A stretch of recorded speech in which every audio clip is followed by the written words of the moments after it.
Então, irmão, vamos lá. O cristão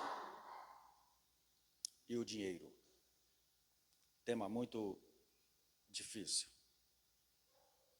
Pode parecer fácil, mas não é tão fácil como a gente imagina.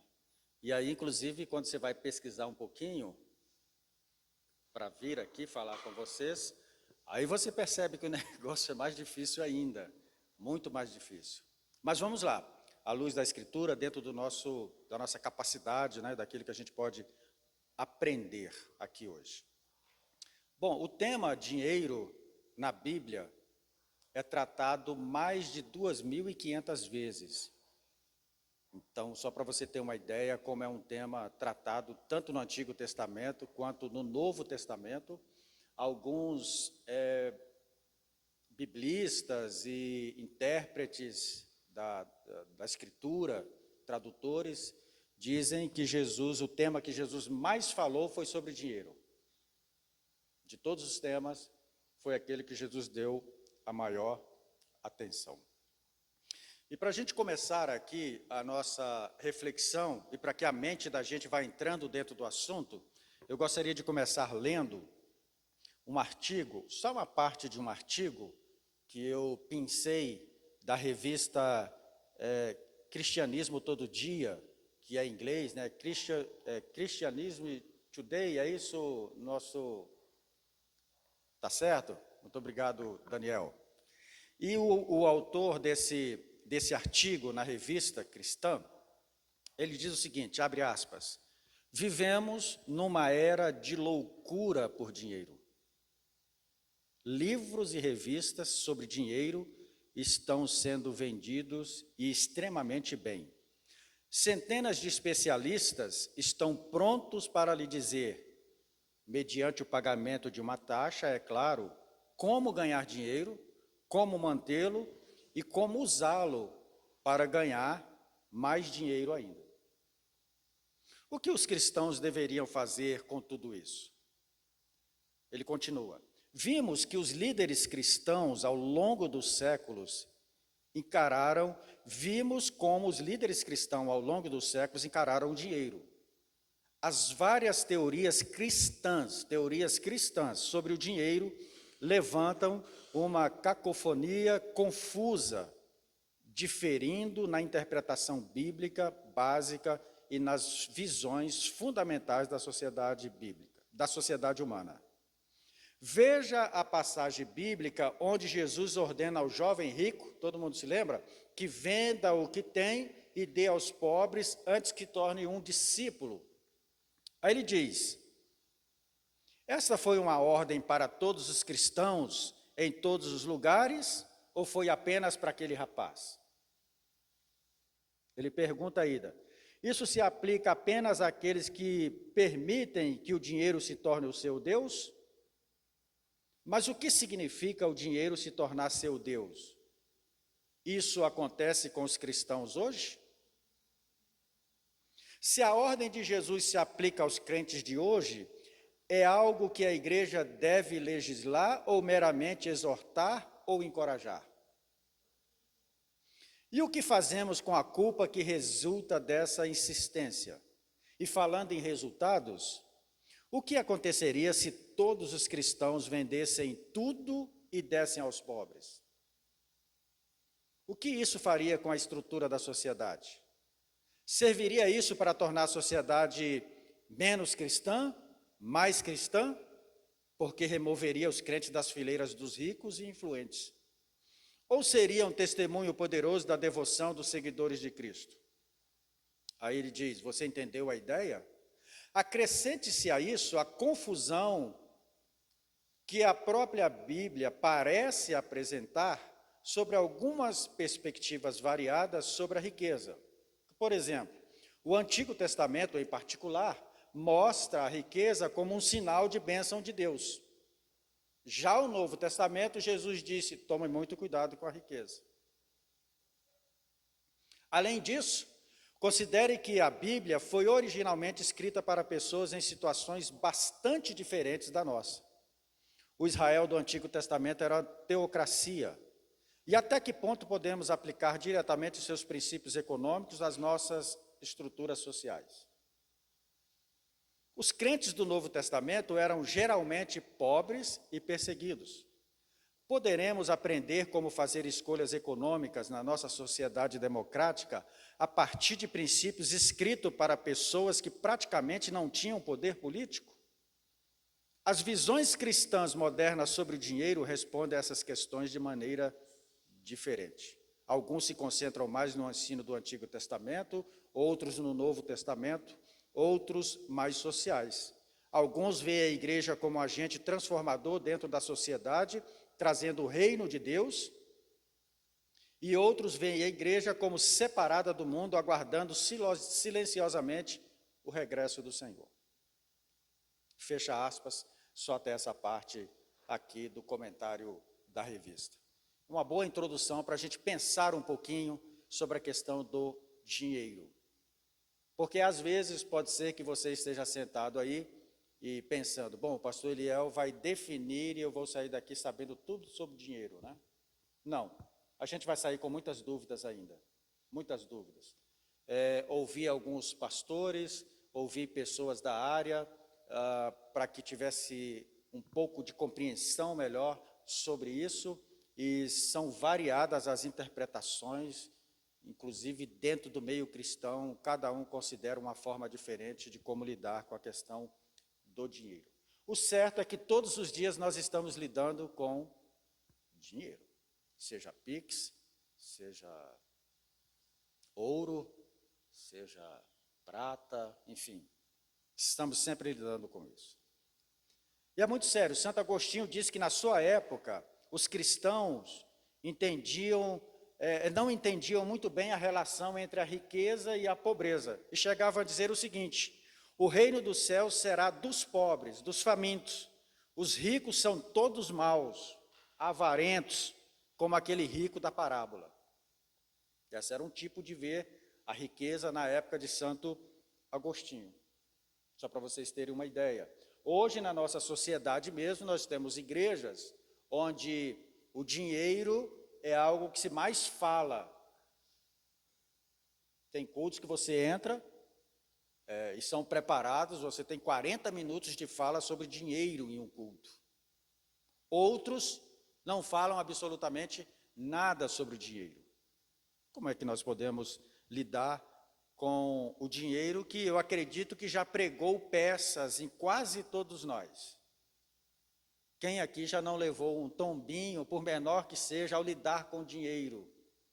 Ou tentou dar um tombo em alguém no que diz respeito ao dinheiro? De modo que todos nós estamos lidando com ele e vamos continuar lidando, porque ele faz parte da nossa vida. Dinheiro faz parte da nossa vida. E onde o dinheiro deve estar? Espero que a gente consiga descobrir isso até o final. Bom, para restaurar as nossas prioridades cristãs e adequá-las, nós precisamos, então, praticar com mais cuidado a disciplina na forma como lidamos com o dinheiro. A minha intenção, irmãos, não é falar sobre economia, eu não vim para falar sobre, eu não tenho a mínima capacidade para falar sobre planejamento financeiro, não é esse o meu papel hoje. Quem sabe, num outro momento, a gente consiga um especialista para nos ajudar a lidar com esse assunto de planejamento financeiro. Eu quero apenas pontuar algumas coisas que a Bíblia diz sobre o dinheiro e espero que, ao pontuar isso, a gente consiga, de algum modo, pensar um pouquinho sobre o dinheiro.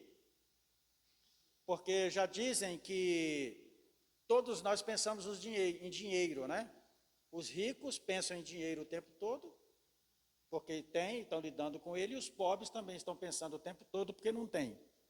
De certo modo, todo mundo está pensando de algum modo sobre o dinheiro. Acredito que não passe um dia na vida da gente sem que o dinheiro não tenha uma influência em alguma decisão, em algum momento importante da nossa vida. Alguém diz que colocar o dinheiro na perspectiva certa colocará todas as outras coisas no seu devido lugar. Olha que importância aqui nessa percepção. Se você consegue lidar bem com o dinheiro, todas as outras coisas você vai conseguir também controlá-las de modo tranquilo e correto. E aí, então, o que a Bíblia começa a nos falar sobre o dinheiro, né? Eu quero trazer o primeiro texto aqui, alguns versículos. Hoje eu só trouxe versículos para a gente pensar sobre eles. Nós somos cristãos, nós temos uma forma de pensar sobre o dinheiro, de pensar sobre as riquezas, né? E a nossa forma de pensar sobre o dinheiro, sobre riquezas, diz respeito a isso que está na palavra do Senhor. Êxodo 19:5 diz o Senhor: porque minha é toda a terra. Deuteronômio 10:14, ao Senhor, o Senhor Deus, pertencem os céus e até os mais altos céus, a terra e tudo que nele existe. Jó 41:11, tudo que há debaixo dos céus me pertence. E Salmos 24:1, do Senhor é a terra e tudo que nela existe, o mundo e os que nele vivem. Então, qual é o nosso pensamento básico, fundamental sobre dinheiro, sobre riquezas? É que tudo pertence a Deus. Essa é a visão do cristão. Então, quanto você tem na sua conta? Pertence a Deus. Quanto você recebe por mês? Pertence a Deus. Quanto custa a sua casa? Ou onde está a sua casa? Pertence a Deus. Quantos carros você tem? Pertence a Deus. Tudo pertence a Deus. Se nós não somos donos, nós somos mordomos. Então, mordomo é aquele que cuida dos bens do seu Senhor. E aí isso é muito amplo na Escritura sobre a questão da mordomia cristã com relação aos bens. Então, tudo que nós temos foi o Senhor que nos deu. Amém?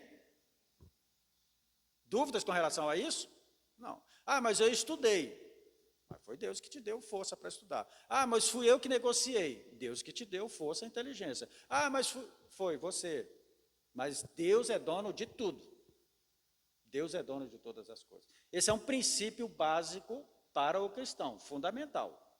Então, eu sou mordomo, tudo que existe no mundo, todas as riquezas são do Senhor. Ah, é dos Estados Unidos? Não. Ah, são das potências mundiais? Não. Tudo é do Senhor. Tudo é do Senhor. A Amazônia é do Brasil? Não, tudo é do Senhor. Claro, está no território brasileiro, óbvio.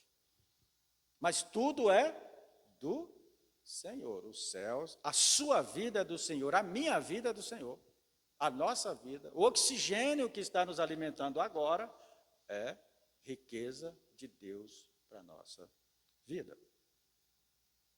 E aí, então, os homens foram lidando com isso, com conhecimento ou não, dessa verdade absoluta. Esse aqui é o chão da nossa vida quando a gente fala sobre riquezas e sobre dinheiro. Deus é o dono de todas as coisas.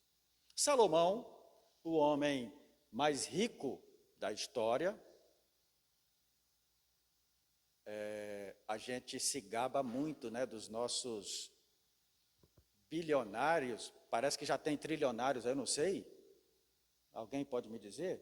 Parece que teve alguém que já entrou aí na fortuna de trilhões de dólares, mas nós às vezes nos gabamos muito disso, né? Mas, como alguém já disse, né, Elon Musk, diante de Salomão, era só um moradorzinho de esquina, em relação ao que Salomão tinha, era nada perto de Salomão. O homem mais rico, que ao ter a oportunidade de pedir ao Senhor algo, né, quando o Senhor deu a ele a chance de pedir, e ele pediu ao Senhor sabedoria, e Deus então falou, vou te dar riqueza, porque só pode ter riqueza quem tem primeiro sabedoria. E aí, Salomão teve a sua vida, e Salomão escreveu muitas coisas sobre o dinheiro. Eu anotei umas 2 aqui, ou 3, só para a gente comentar, não é? Tá aí a primeira delas, Eclesiastes 10:19.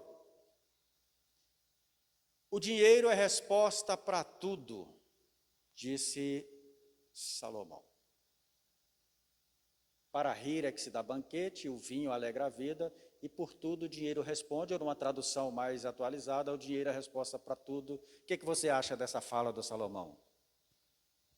Olhando para a sua vida, o dinheiro é a resposta para tudo. Interessante essa fala, né, do Salomão? Mas você afirmaria isso? O dinheiro é a resposta para tudo? Não. Ótimo. Tem duas traduções possíveis para esse versículo, eu trouxe sabendo já. A primeira é essa, que o dinheiro é a resposta para tudo.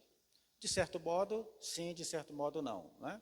Isso aí a gente vai ficar no meio. Mas tem outra tradução para esse mesmo versículo, que é ele... Volta, Mateus, por favor. Quando ele fala o seguinte, que para rir se dá banquete, para rir se dá banquete, e o vinho alegra a vida. E para que isso tudo aconteça, o pastor Nedilson falou, e para que tudo isso aconteça, o dinheiro é a resposta. E ele está falando sobre os reis maus. Então, que eles riem, fazem banquete, alegram a sua vida com vinho às custas do dinheiro, que eles podem fazer o que quiser. Quem tem dinheiro faz o que quer. Essa é uma possível tradução também para essa lei do Salomão. São possíveis interpretações. E, de fato, a gente sabe que o dinheiro pode não responder a todas as coisas, mas o dinheiro facilita os processos. O dinheiro existe para facilitar os processos, e não para ser o resultado da vida. E o grande problema, essa é uma afirmativa, inclusive, do pastor Paulo Júnior Borges, ele diz o seguinte, que o dinheiro deixou de representar um valor real e passou a identificar um poder. Então, por exemplo, quem tem 100 reais, não é os 100 reais, mas é o poder de quem tem 100 reais. Quem tem 1 milhão, não é ter 1 milhão no seu valor real, do que ele pode comprar ou pagar, mas é o fato do poder que lhe dá você ter 1 milhão. Então, ele diz que esse é o grande problema do dinheiro, é que ele deixou de favorecer os processos para que as coisas aconteçam e passou a identificar o poder que alguém tem. É só a gente pegar a revista Fortune, aí você vai ver lá quais são os mais poderosos, os que têm mais dinheiro, porque poder está relacionado à quantidade de dinheiro que você tem.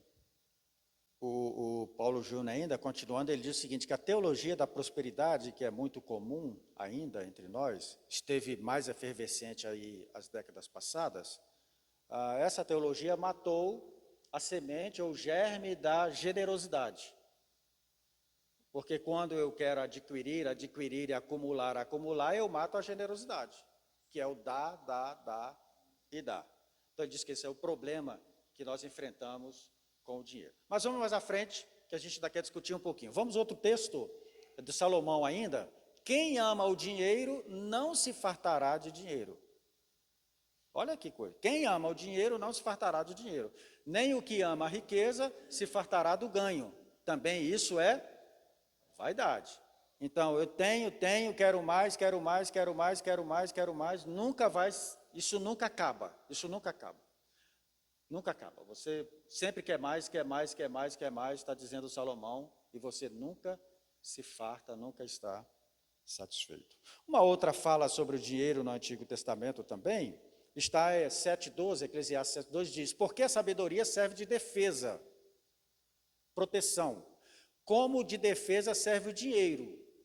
Tanto sabedoria quanto dinheiro serve de defesa. Mas a excelência da sabedoria é ela que preserva a vida de quem a possui. Ou está dizendo, entre riqueza e sabedoria preserva a vida. É melhor.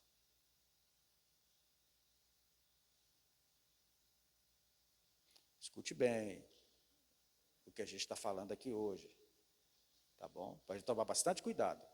Não é para ninguém odiar aqui o dinheiro e sair daqui hoje, pelo contrário, tá bom? Calma, não durmam aí para você não falar, ixi, não é nada disso, Eu estou só apontando o que a Bíblia fala sobre esses assuntos.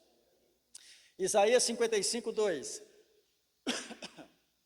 Esse é conhecido, né? Por que gastais o dinheiro naquilo que não é pão.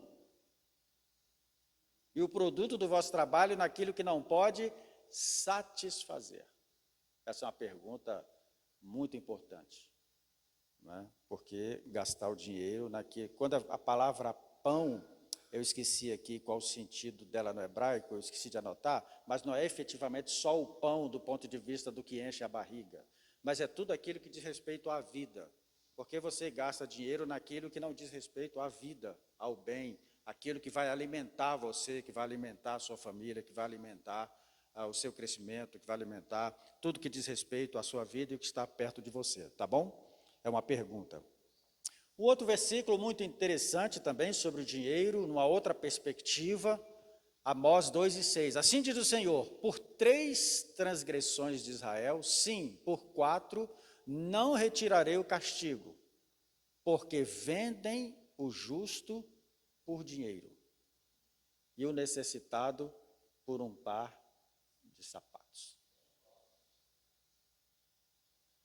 Né?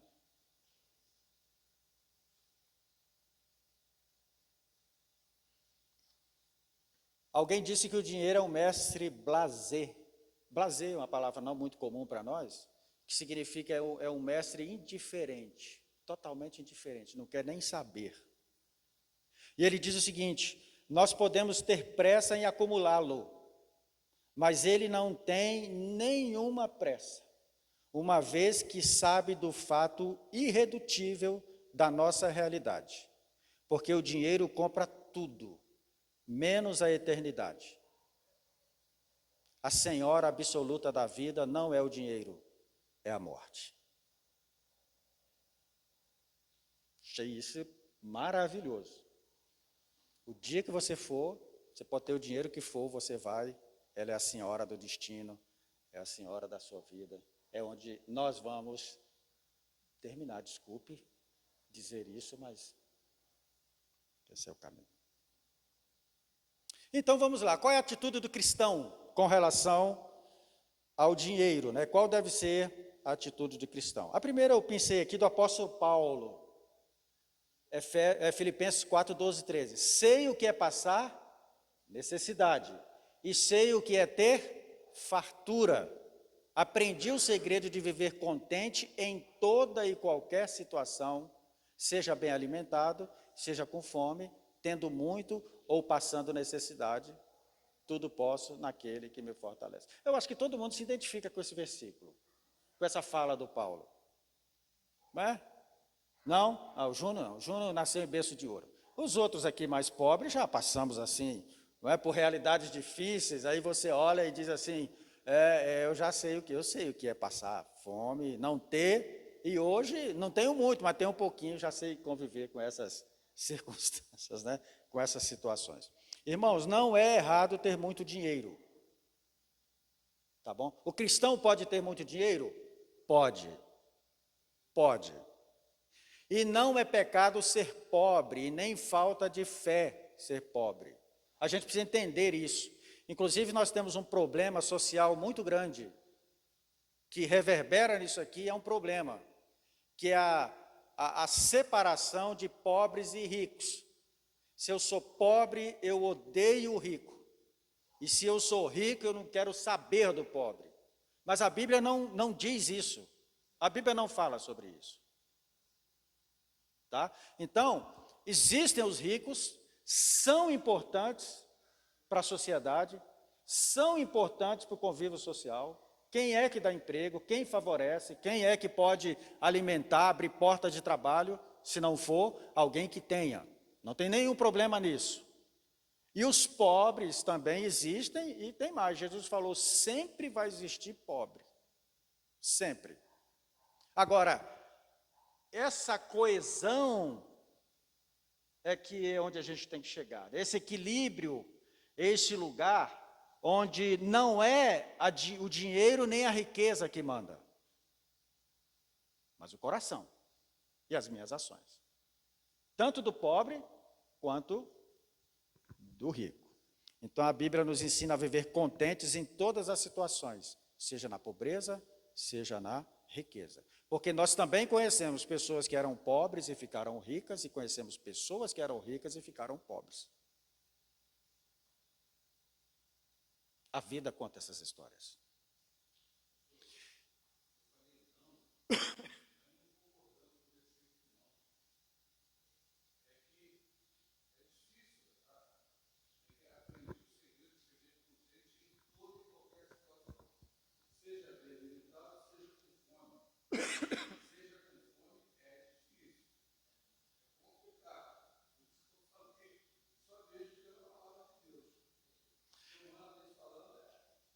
E aí, falando especificamente da fome, vai depender do indivíduo, né?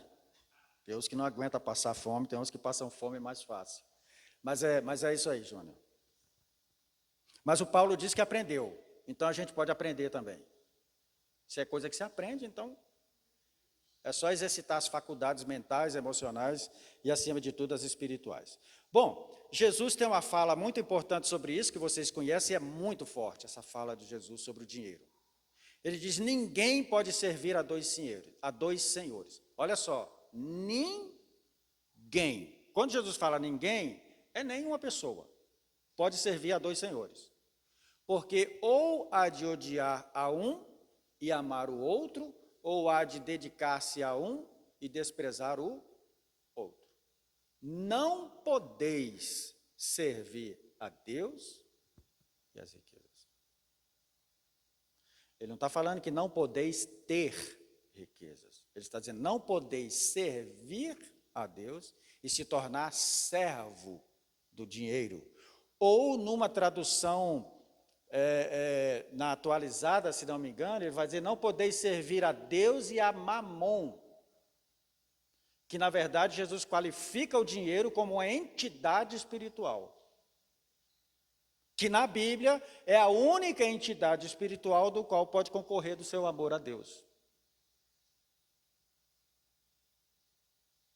Essa fala de Jesus é muito forte. E é muito contundente. E só o que Jesus disse já basta, eu não preciso falar mais nada sobre isso. Lucas capítulo 12, versículo 15, Jesus também disse assim, cuidado, fiquem de sobreaviso contra todo tipo de ganância. A vida de um homem não consiste na quantidade dos seus bens. Então, cuidado. A vida de um homem não consiste na quantidade dos seus bens. Aí o apóstolo Paulo também nos dá algumas instruções sobre o dinheiro. E está em 1 Timóteo capítulo 6. O Paulo que disse lá que aprendeu a riqueza e a parte da fartura e da escassez, ele disse, de fato, a piedade com contentamento é grande fruto, é grande fonte de lucro. Ou seja, de fato, o amor, a dedicação, a piedade, a dedicação à vida com contentamento, está contente com uma vida piedosa, é grande fonte de lucro. Pois nada trouxemos para este mundo. E dele nada podemos levar. Como diz o pastor Hernandes Dias Lopes, no dia do sepultamento não tem um caminhão de mudança. Nem gaveta. Nem cofre. Você não vai levar nada. E todos nós somos testemunha daqueles que nós já vimos ir. Não vai ser diferente comigo e com você, né? Por isso, tendo que comer, olha a basicalidade aqui do Paulo, tendo que comer e o que vestir, estejamos satisfeitos. Tendo que comer e tendo o que vestir, estejamos satisfeitos. É uma interpretação do que ele está dizendo lá de Jesus, lá em Mateus 6. Não andeis ansiosos pelo que haveis de comer, vestir e beber. Mas ele continua, irmão Mateus. Os que querem ficar ricos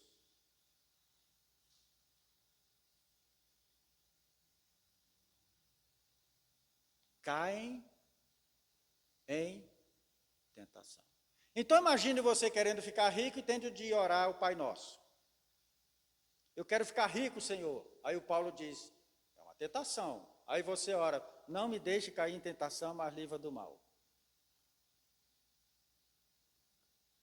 Os que querem ficar ricos caem em tentação, em armadilhas e em muitos desejos descontrolados e nocivos, que levam os homens a mergulharem na ruína e na destruição. Quem já viu isso, diga amém.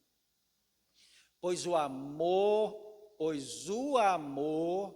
ao dinheiro é a raiz de todos os males. Não é o dinheiro, irmãos. Né? Todo mundo já ouviu, mas vamos repetir. Não é o dinheiro a razão de todos os males. O amor ao dinheiro é a razão de todos os males. E algumas pessoas, disse Paulo, por cobiçarem o dinheiro, desviaram-se da fé e se atormentaram a si mesmas com muitos sofrimentos. Então vejam que a gente está na situação em que a Bíblia não proíbe você ter riquezas, e aliás, se você tem e ou adquire, é porque Deus o deu. No entanto, você não pode deixar que essa riqueza, que esse dinheiro tome o seu coração e domine a sua vida. O dinheiro, já disse, não sei se foi Francis Bacon, né, que falou que o dinheiro é um mal, dinheiro é um bom servo e um mau senhor. Então, o dinheiro é bom como servo seu, mas não como seu senhor. Não como seu senhor.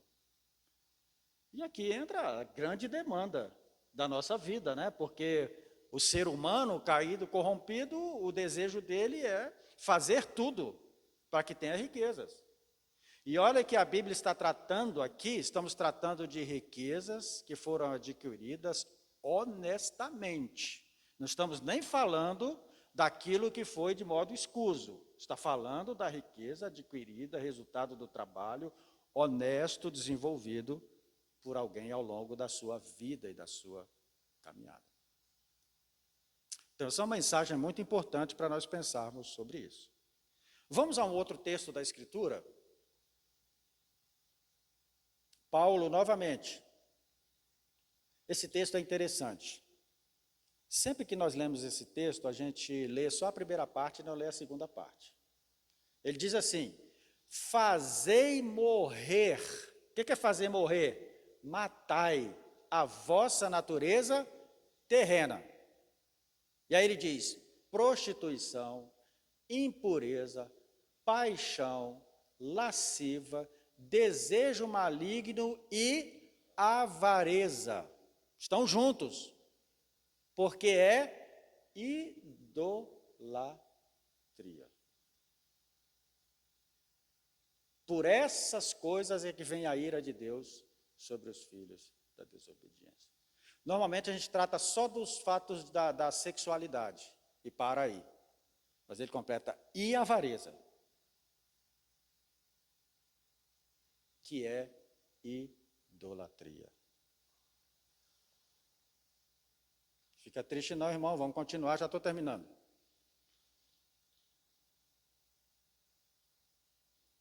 E aí o João, o apóstolo, dá uma instrução para nós sobre dinheiro. Ele diz, se alguém tiver bens materiais e vir o seu irmão necessitado e não se compadecer dele, como pode estar nele o amor de Deus?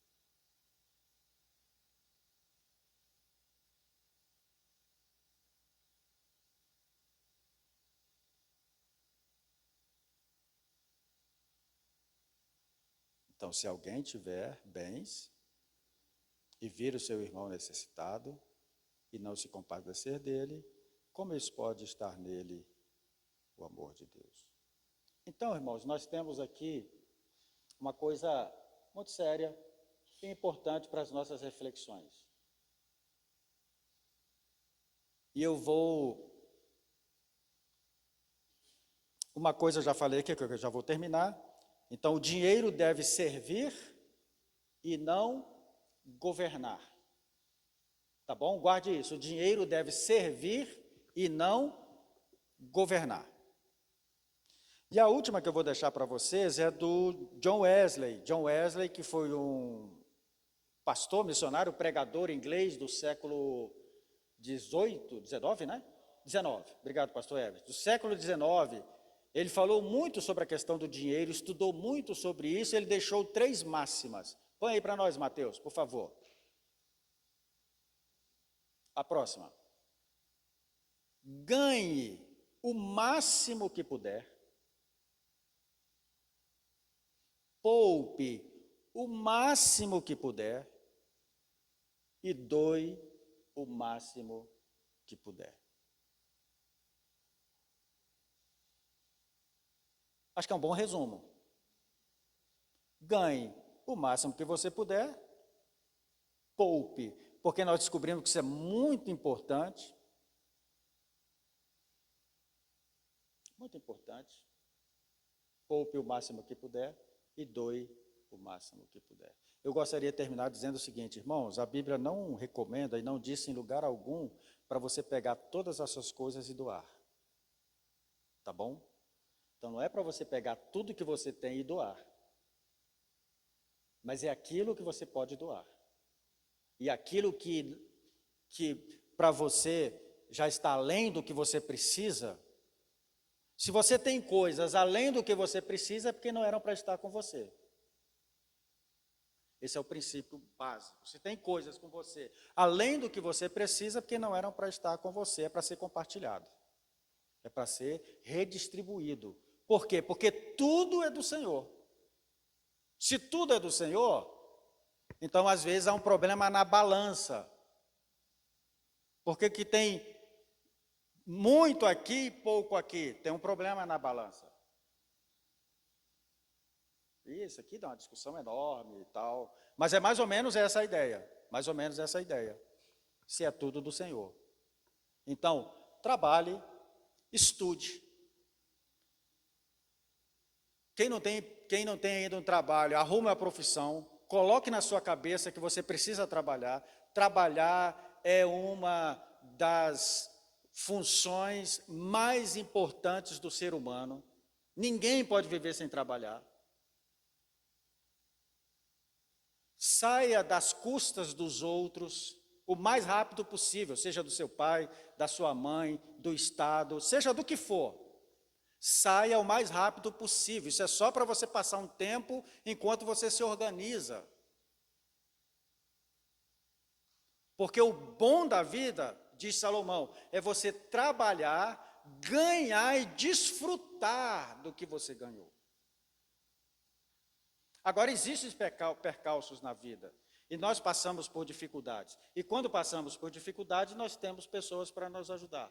Nós temos irmãos, nós temos pessoas que nos ajudam e que compartilham a vida com a gente. Eu me lembro, quando era rapazinho ainda, meu pai sofreu um acidente, ficou 6 meses sem trabalhar. E era meu pai o único provedor de casa. E foi o tempo que nós passamos melhor na vida. Melhor. Porque os irmãos da igreja foram direto para lá. Tinha um irmão que vendia verdura, naquela época vendia verdura na Kombi, na rua. E esse irmão passava toda semana lá em casa e descia as caixas de verdura. Me lembro como hoje, assim, o irmão Hernandes fazendo esse ato. E a gente passou um tempo muito bom a despeito do problema do meu pai. Então trabalhe, trabalhe, trabalhe, trabalhe. Ganhe, ganhe, ganhe o que você puder ganhar honestamente. Poupe, porque isso é importante para a vida. E doe o máximo que você puder doar, para o maior número de pessoas possíveis. É mais ou menos isso que a gente vai concluir do Evangelho. E não seja como, vou terminar contando esse testemunho, acho que já contei aqui uma vez, mas vou repetir porque eu achei ele muito significativo. Um certo irmão da igreja, isso aconteceu de fato, não é história inventada não. Um irmão da igreja estava com uma necessidade de saúde muito séria. A esposa dele estava com uma doença terminal, incurável. E esse irmão já tinha feito tudo o que tinha para fazer, já tinha utilizado todos os seus recursos, e a última coisa que ele tinha era um fusquinha, que era o xodó dele. E então, ele resolveu que para salvar a vida da esposa, ou pelo menos para atenuar, ele precisava vender o Fusca. E ele então colocou o Fusca à venda. E eu não lembro dos valores, mas vou colocar aqui valores fictícios, tá bom? Ele colocou o Fusca à venda por 20 mil reais. E anunciou, olha gente, minha esposa está doente, eu preciso ajudar na compra dos remédios, medicamento, tratamento, eu estou vendendo o meu carro para poder auxiliar nisso. E aí um irmão da igreja então falou, eu vou comprar o seu Fusca. E foi lá, negociou com o irmão, o máximo que ele podia negociar, e comprou o Fusca desse irmão. Passado alguns dias, então, o irmão veio trazer a chave do Fusca para que o pastor orasse e abençoasse o Fusca. E então ele contou o testemunho. Irmãos, Deus me deu uma bênção. Tinha uma pessoa na igreja vendendo o Fusca e por 20 mil reais a gente conseguiu negociar, eu consegui comprar por 12. E eu quero que os irmãos hoje, eu quero agradecer a Deus por essa bênção.